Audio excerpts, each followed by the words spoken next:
குட்டீஸ்லேருந்து பெரியவங்க வரைக்கும் எல்லாருக்கும் பிடிச்ச மாதிரி பால் கொழுக்கட்டை எப்படி ரெடி பண்ணலான்னு சொல்லி பார்க்கலாம். இது பண்ணுறதுக்கு 1/2 மூடி தேங்காய், அதில் 2 ஏலக்காய் சேர்த்து அரைச்சிக்கோங்க.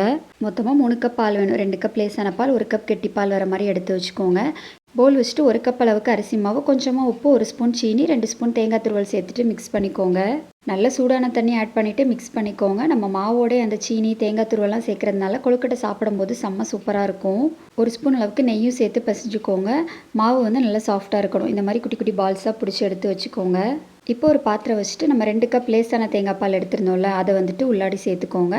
இது கூடவே பார்த்தீங்கன்னா 1/2 கப் அளவுக்கு நார்மல் பால், நான் காய்ச்சாத பால் தான் எடுத்திருக்கேன், அதையும் உள்ளாடி சேர்த்துட்டு 1 ஸ்பூன் அளவுக்கு அரிசி மாவும் சேர்த்துக்கோங்க. அரிசி மாவு சேர்க்குறதுனால கொஞ்சம் நல்லா கெட்டியாக இருக்கும்.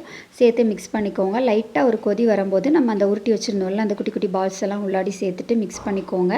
இது ஒரு 10 to 15 மினிட்ஸ் நல்லா கொதிக்கட்டும். லோ ஃப்ளேமில் வச்சுக்கோங்க. மூடி போட்டுக்கோங்க. அப்பப்போ எடுத்து மிக்ஸ் பண்ணி விட்டுக்கலாம். 15 நிமிஷத்துக்கு அப்புறமா கொழுக்கட்டை நல்லா வெந்திருக்கும். இப்போ ஸ்வீட்னஸ்க்காக நான் நாட்டு சக்கரை ஆட் பண்ணியிருக்கேன். ஒரு 1/2 கப்பு, 1/2 கப்லேருந்து 3/4 கப் வரைக்கும் ஆட் பண்ணிக்கலாம். நீங்கள் ஒயிட் சுகரு அப்புறமா கருப்பட்டி பாகு எதனாலும் ஆட் பண்ணிவிட்டு மிக்ஸ் பண்ணிக்கோங்க. இப்போ நம்ம கெட்டியான பால் 1 கப் எடுத்து வச்சுருந்தோம் இல்லையா, அதையும் உள்ளாடி சேர்த்துட்டு ஒரு 2 மினிட்ஸ் மட்டும் லைட்டாக கொதிக்க விட்டால் போதும். அவ்வளோதான், செம்ம டேஸ்ட்டான பால் கொழுக்கட்டை ரெடி. கொழுக்கட்டையுமே ரொம்ப சாஃப்ட்டாக இருக்கும். கண்டிப்பாக ட்ரை பண்ணி பார்த்துட்டு சொல்லுங்கள். இன்னொரு வீடியோவில் பார்க்கலாம். பாய்.